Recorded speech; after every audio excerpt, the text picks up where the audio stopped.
സണ്ണി ജോസഫിനെ ആർക്കും തോൽപ്പിക്കാനാവില്ല. ശൈലജയ്ക്ക് പേരാവൂർ നൽകിയത് മാറ്റി നിർത്തുന്നതിന് തുല്യം. തിരഞ്ഞെടുപ്പ് പ്രഖ്യാപിച്ചാൽ 24 മണിക്കൂറിനുള്ളിൽ ആദ്യഘട്ട സ്ഥാനാർത്ഥികളെ പ്രഖ്യാപിക്കുമെന്ന് പ്രതിപക്ഷ നേതാവ് വി ഡി സതീശൻ പറയുമ്പോൾ പ്രധാനപ്പെട്ട ഒരു കാര്യം കൂടി വി ഡി സതീശൻ പറയുന്നുണ്ട്.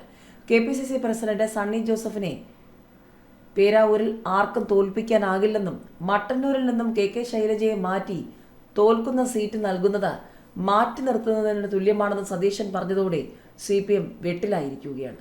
മാർച്ച് 1 തെരഞ്ഞെടുപ്പ് പ്രഖ്യാപനം വരുമെന്നാണ് കരുതിയിരുന്നത്. എന്നാൽ അതുണ്ടായില്ല. ആ സാഹചര്യത്തിൽ മുൻകൂട്ടി സ്ഥാനാർത്ഥികളെ തീരുമാനിക്കേണ്ട കാര്യമില്ല. തെരഞ്ഞെടുപ്പ് പ്രഖ്യാപനം വന്നാൽ 24 മണിക്കൂറിനുള്ളിൽ ആദ്യഘട്ടത്തിലെ 50 സ്ഥാനാർത്ഥികളെ പ്രഖ്യാപിക്കും. 3-4 ദിവസം കഴിഞ്ഞാണെങ്കിൽ 60 സ്ഥാനാർത്ഥികൾ വരെ പ്രഖ്യാപിക്കാനാകും.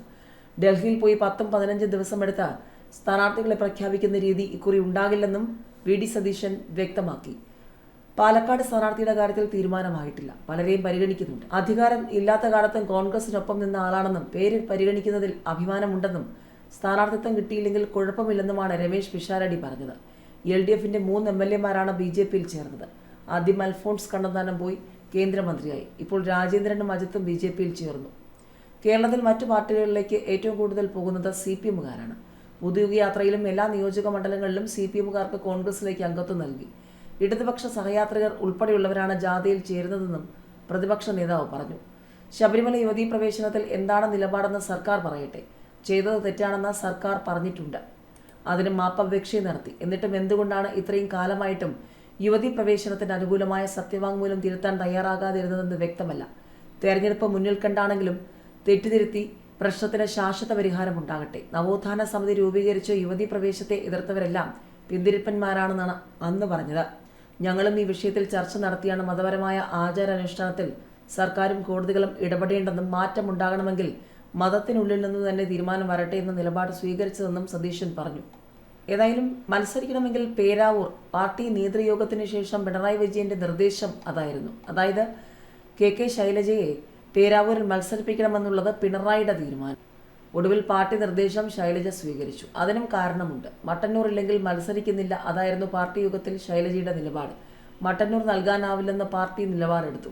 ടൈം അവസ്ഥയും കാരണമായി പറഞ്ഞു. അതേസമയം ശൈലജയെ മാറ്റി നിർത്തിയാൽ ദോഷം ചെയ്യുമെന്ന ചർച്ചയും വന്നു. അതോടെയാണ് പാർട്ടിക്ക് സ്വാധീനം കുറവുള്ള പേരാവൂർ ചർച്ചയിലെത്തിയത്. എതിർ സ്ഥാനാർത്ഥി KPCC പ്രസിഡന്റ് സണ്ണി ജോസഫ് ആണെന്നത് മത്സരത്തിന് VIP പരിവേഷം പകർന്നു. പാർട്ടി നിർദ്ദേശം സ്വീകരിക്കുന്നതിനപ്പുറം മത്സരത്തിൽ നിന്നും മാറി നിൽക്കുന്നത് ഭാവിയിൽ ദോഷം ചെയ്യുമെന്ന് അടുപ്പമുള്ളവരും ശൈലജയോട് പറഞ്ഞു. അതോടെ നിർദ്ദേശം ശൈലജ സ്വീകരിച്ചു. സണ്ണി വക്കീലും ശൈലജ ടീച്ചറും എത്തിയതോടെ പേരാവൂർ 2026 ഹോട്ട് സീറ്റായി. എന്താണ് പേരാവൂരിലെ ഇപ്പോഴത്തെ സ്ഥിതി? കുടിയേറ്റക്കാർ ഏറെയുള്ള പേരാവൂർ മണ്ഡലത്തിൽ കോൺഗ്രസിന് നല്ല വളക്കൂറുണ്ട്. ആ മണ്ണിൽ 2006 KK ശൈലജ മത്സരിച്ചപ്പോൾ CPM വേരുപിടിച്ചു. പിന്നീട് വളർച്ചയുണ്ടായില്ലെന്ന് മാത്രം. ഇത്തവണ അതേ മണ്ണിലേക്ക് ശൈലജയെ വീണ്ടും വയ്ക്കാൻ CPM തീരുമാനിച്ചത് കുടിയേറ്റ മേഖലയിൽ വേര് പിടിപ്പിക്കുക എന്നതിനപ്പുറം സംസ്ഥാന തലത്തിൽ തന്നെ കടുത്ത പോരാട്ടത്തിന്റെ പ്രതീതി ഉണ്ടാക്കുക എന്നതുകൂടിയാണ്. നിലവിലെ സിറ്റിംഗ് MLA ആയ KPCC അധ്യക്ഷൻ സണ്ണി ജോസഫ് ആയിരിക്കും മത്സരിക്കുന്നതെന്ന് ഏറെക്കുറെ തീരുമാനമായിരുന്നു. ആ ഉറപ്പിൽ പാർട്ടി പ്രവർത്തകർ സണ്ണി ജോസഫിന് വോട്ട് ചെയ്യണമെന്ന് അഭ്യർത്ഥിച്ച് ബാനറുകൾ സ്ഥാപിക്കുകയും ചെയ്തു. പിന്നീട് ഇത് എടുത്തു മാറ്റിയെങ്കിലും സണ്ണി ജോസഫ് തന്നെയാണ് മത്സരിക്കുന്നതെന്ന് പ്രവർത്തകർ ഉറപ്പിച്ചു. ഈ സാഹചര്യത്തിലാണ് മുൻ ആരോഗ്യമന്ത്രിയായ KK ശൈലജയെ പേരാവൂരിൽ ഇറക്കുന്നത്. ഇതിനായി 3 ടൈം നിബന്ധനയും